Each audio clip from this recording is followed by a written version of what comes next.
صبح ہوتے ہی اریبہ اور پروفیسر حنان نے ان چاروں کے والدین کو باہر لان میں بلایا۔ وہ سب باہر لان میں کرسیوں پر بیٹھ گئے۔ پریشانی سے سب کی حالت بہت خراب تھی۔ ایک رات مزید گزر جانے کے بعد ان کے حوصلے ٹوٹنے لگے تھے۔ فواد کے والد ہائی بلڈ پریشر کے مریض تھے۔ پروفیسر حنان کے بات شروع کرنے سے پہلے ہی وہ بول اٹھے، اب یہاں پر ہمیں کیوں بلایا ہے؟ آپ لوگ باتیں کرنے کے علاوہ اور کیا کر سکتے ہیں؟ ہمارا وقت برباد نہ کریں، ہم اپنے طور پر اپنے بچوں کو ڈھونڈ لیں گے۔ اریبہ نے انہیں کرسی پر بٹھایا اور پھر پروفیسر حنان کو خاموش رہنے کا اشارہ کر کے خود بات شروع کی۔ پلیز انکل، آپ تحمل سے ہماری بات سنیں۔ دیکھیے، کسی بھی منزل تک پہنچنے کے لیے راستے کا تعین کرنا ضروری ہے۔ اسی طرح ان چاروں تک پہنچنے کے لیے یہ ضروری ہے کہ ہم یہ دیکھیں کہ گمشدہ ہونے سے قبل وہ چاروں کس قسم کے حالات سے دوچار تھے۔ ان دنوں ان کی حرکات کیا تھیں؟ وہ کس قسم کے لوگوں سے مل رہے تھے؟ میرا مطلب ہے کہ وہ کس راستے پر چل رہے تھے؟ ایسا کیا ہوا تھا کہ انہوں نے اتنا بڑا قدم اٹھایا؟ اگر ان سب باتوں کا علم ہو جائے تو یہ بھی معلوم ہو جائے گا کہ وہ کہاں گئے اور کیوں گئے۔ خیام کی والدہ کو اریبہ کی بات معنی خیز لگی۔ وہ باقی لوگوں سے بھی مخاطب ہوئی۔ میرا خیال ہے کہ آپ مرد حضرات یہیں ٹھہریں اور ہم خواتین اپنے گھر میں جا کے ان کے کمروں کی تلاشی لیتی ہیں۔ ان کے کمپیوٹر سے بھی معلوم کیا جا سکتا ہے کہ ان کا میل جول کن لوگوں سے تھا۔ وشا کے والد نے بھی ان کی بات کی تائید کی اور کہا، اس علاقے کا تو ہم نے چپا چپا چھان مارا ہے۔ ویسے بھی ادھر انہیں پولیس تلاش کر رہی ہے، ہمیں انہیں دوسری جگہوں پر تلاش کرنا چاہیے۔ مس اریبہ کے کہنے کے مطابق ہمیں ان کی چیزوں کی بھی تلاشی لینی ہوگی۔ میں آج ہی گھر کے لیے روانہ ہو جاؤں گا۔ پروفیسر حنان نے اریبہ سے سرگوشی کے انداز میں کہا، میرا خیال ہے کہ تم جو بات کہنا چاہتی تھی وہ کہہ دو، تمہاری بات یہ سب سے زیادہ غور سے سنیں گے۔ اریبہ نے بات شروع کی تو بولتے بولتے خاموش ہو گئی۔ ندامت کے احساس سے اس کی زبان میں جیسے بل آ گیا، کیونکہ وہ جو کچھ بتانے جا رہی تھی اس کا ذمہ دار اس کا سٹاف بھی تھا۔ پھر بھی اس نے ہمت کر کے دوبارہ بات شروع کی۔ یونیورسٹی کے دوسرے اسٹوڈنٹس کی نسبت ان چاروں کا برتاؤ بہت عجیب تھا۔ تعلیمی حالت کا تو آپ کو علم ہوگا ہی، وہ کلاس میں بھی سب سے پیچھے تھے۔ حیرت کی بات تو یہ تھی کہ ان کا ہر عمل ایک جیسا ہوتا تھا۔ ایک بات کا مجھے بہت افسوس ہے کہ ان کی کچھ باتیں جو ہمیں آپ لوگوں کے علم میں لانی چاہیے تھی، ان سے ہم آپ کو آگاہ نہیں کر سکے۔ پروفیسر حنان نے ایک بار حوریہ کے بیگ کی تلاشی لی تو انہیں اس کے بیگ سے بلیک میجک کی کتاب ملی۔ اسی طرح انہوں نے خیام کے بیگ کی تلاشی لی تو انہیں اس کے بیگ سے ڈرگز ملی۔ پروفیسر حنان نے پرنسپل صاحب کو ان باتوں سے آگاہ کیا تو انہوں نے حوریہ اور خیام کو اپنے آفس میں بلا کر سمجھا دیا، مگر آپ لوگوں کو اس ساری صورتحال سے آگاہ نہیں کیا۔ حوریہ اور خیام کے والدین کسی قسم کا سخت رد عمل ظاہر کرنے کے بجائے سر جھکائے خاموش تھے، جبکہ وہ خود بھی اپنے بچوں کی ان حرکات سے واقف تھے۔ حوریہ کی والدہ نے ٹشو سے اپنے آنسو پونچھے۔ ان سب باتوں کا جتنا ذمہ دار آپ کا سٹاف ہے، اس سے کہیں زیادہ یہ ذمہ داری والدین پر عائد ہوتی ہے۔ یہ تو اساتذہ کی کاوشوں کا نتیجہ تھا کہ وہ یونیورسٹی تک پہنچ گئے، مگر رشتوں کے معاملات میں وہ اس قدر باغی کیسے ہو گئے؟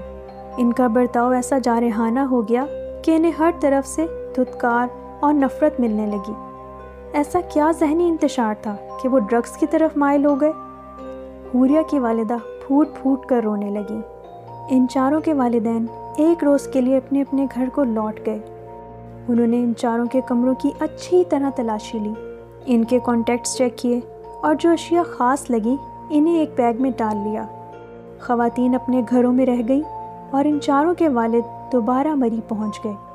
انہوں نے پولیس کی مدد سے تلاش کا دائرہ وسیع کر دیا اور دور دراز کے علاقوں میں بھی تلاش شروع کر دی۔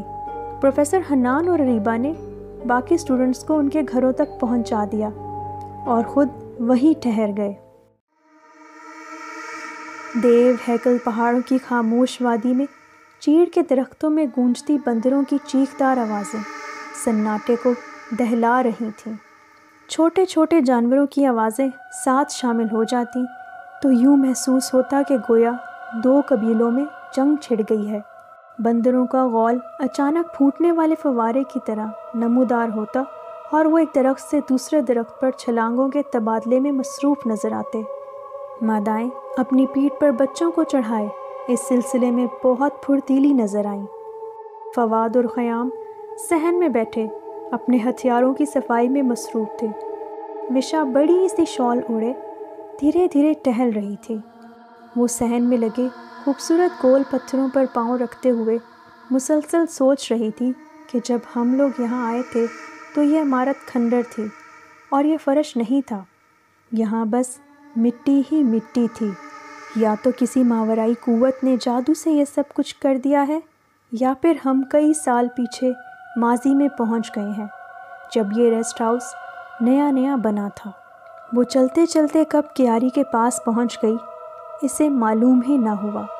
ہرے ہرے تازہ پتوں کی ڈالی نے اس کے ہاتھ کو چھوا تو وہ ہڑبڑا کے رہ گئی۔ اس نے سہمی سہمی نظروں سے پودوں سے بھری کیاری کی طرف دیکھا۔ اس سنگلاخ زمین پر یہ جیتے جاگتے سانس لیتے پودے کہاں سے آ گئے؟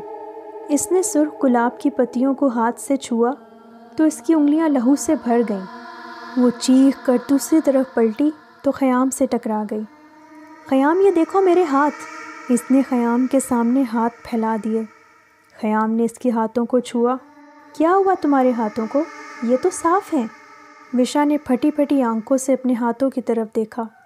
میں نے گلاب کے پھولوں کو چھوا تو میرے ہاتھوں میں لہو لگ گیا۔ خیام نے کہا، کون سا گلاب؟ وہاں کیاری میں تو گلاب کے پودے ہیں ہی نہیں۔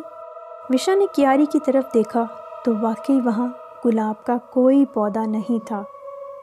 وشا نے خیام کا ہاتھ پکڑا اور اسے اندر کمرے میں لے گئی۔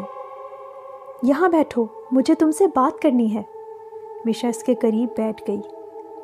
خیام، مجھے کچھ ٹھیک نہیں لگ رہا، یہ جگہ بہت عجیب ہے۔ ہم میں سے کوئی یہ کیوں نہیں سوچ رہا کہ جب ہم یہاں آئے تھے تو یہ جگہ کھنڈر تھی، پھر ایک دم سب کچھ بدل گیا۔ یہ ریسٹ ہاؤس کسی شیطانی طاقت کی آماج کا ہے۔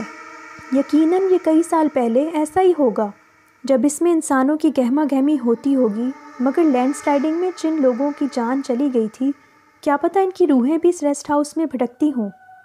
خیام نے وشا کے سہمے ہوئے چہرے کو اپنے ہاتھوں میں لے لیا۔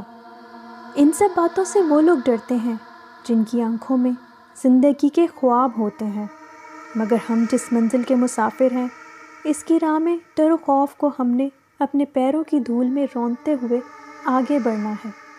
فواد کمرے میں داخل ہوا۔ خیام، آج مغرب کے بعد ہی ہم اپنا عمل شروع کریں گے، فواد نے خیام کے قریب بیٹھتے ہوئے کہا۔ حوریہ بھی ان کے ساتھ بیٹھ گئی۔ خیام نے فواد کی طرف دیکھا۔ ابھی یہ ٹھیک نہیں، فواد نے پوچھا، کیوں؟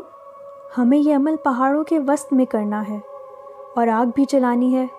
ہماری تلاش میں پولیس کے آدمی چپے چپے پر پھیلے ہوئے ہیں، 2 روز تک دیکھ لیتے ہیں، ان لوگوں کو یقین ہو جائے گا کہ ہم اس علاقے میں نہیں ہیں۔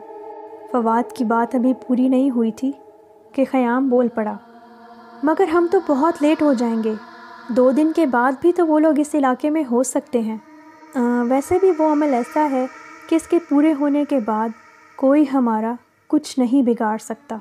اس بات کی کیا گارنٹی ہے کہ ہم پہلی بار میں ہی اس عمل میں کامیاب ہو جائیں گے؟ فواد نے اٹھ کر خیام کا گریبان پکڑ لیا۔ تم کمزور ہو تو دفع ہو جاؤ ہمارے گروپ میں سے۔